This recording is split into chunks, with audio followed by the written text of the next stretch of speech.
धर्मांतरण के मामले में छांगुर से लगातार पूछताछ हो रही है।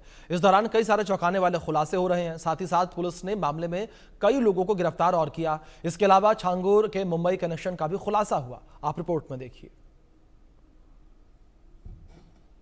धर्मांतरण गैंग का मास्टरमाइंड छांगुर ईडी की पूछताछ में लगातार इन्फोर्समेंट डायरेक्टरेट के अधिकारियों को घुमाता रहा।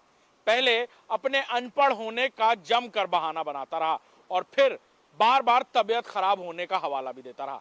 सूत्रों की माने तो जब ईडी ने पनामा में नीतू और नवीन की कंपनियों के बारे में छांगुर से पूछा तो छांगुर एकदम अनजान बन गया। सूत्रों की माने तो उसने ईडी के अधिकारियों से कहा कि उसे नहीं पता ये क्या पूछा जा रहा है। जो कुछ भी जानते हैं वो नीतू नवीन जानते हैं। वो तो इतना पढ़ा ही लिखा नहीं कि कभी पनामा गया हो।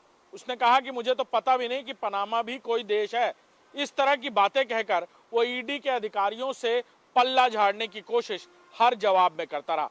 जब उससे पूछा गया सूत्रों के मुताबिक कि वो राजनेताओं में किसको किसको जानता है तो उसने कहा जैसे लोग अपना काम कराने जाते हैं मैं भी अपने कामों और समस्याओं के लिए जाता था, लेकिन किसी से कोई व्यक्तिगत रिश्ता नहीं है। मैं भी आम लोगों की तरह अपने काम और जानकारी के लिए इन अधिकारियों से मिलने जुलने जाता था, लेकिन कोई ऐसा अधिकारी नहीं जिससे बहुत खास रिश्ते रहे हो।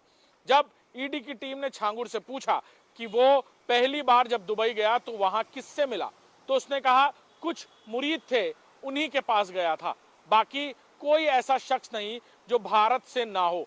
मैं आज तक किसी विदेशी व्यक्ति से व्यक्तिगत तौर पर नहीं मिला हूं। इस तरह के जवाब में ईडी को घुमाने की कोशिश और सवालों से बचने की कोशिश छांगुर लगातार करता नजर आ रहा है। वहीं ईडी की एक टीम मुंबई भी रवाना हुई है, ऐसी भी जानकारियां मिल रही हैं सूत्रों के मुताबिक। और छांगुर और पूरी गैंग से जुड़े तार लगातार खंगाले जा रहे हैं। कैमरामैन गौरव के साथ Abhishek Singh, India News, Lucknow. UP की एंटी टेररिस्ट स्क्वाड की छांगुर से हुई बातचीत की एक्सक्लूसिव जानकारी सिर्फ इंडिया न्यूज पर हम अपने दर्शकों को दे रहे हैं।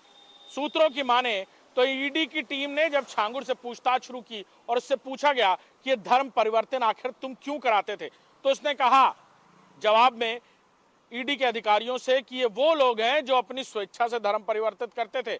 मैं इस्लाम के लिए काम कर रहा था, कोई गैर कानूनी काम नहीं कर रहा था।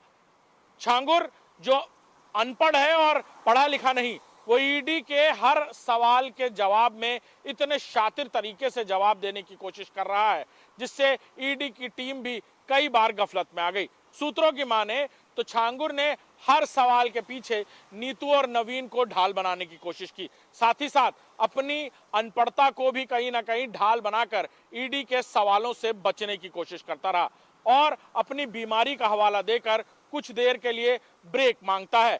लगातार तीसरे दिन भी छांगुर से पूछताछ जारी है। कई सारे सवालों के जवाब उसने देने की बात कही और कुछ से पूरी तरह नकारता हुआ नजर आया। वहीं ईडी की टीम अब नीतू और नवीन को भी रिमांड पर लेने की तैयारी कर रही है और जानकारी मिल रही है कि अब तीनों से एक साथ पूछताछ भी की जा सकती है। कैमरामैन गौरव के साथ अभिषेक सिंह, इंडिया न्यूज, लखनऊ।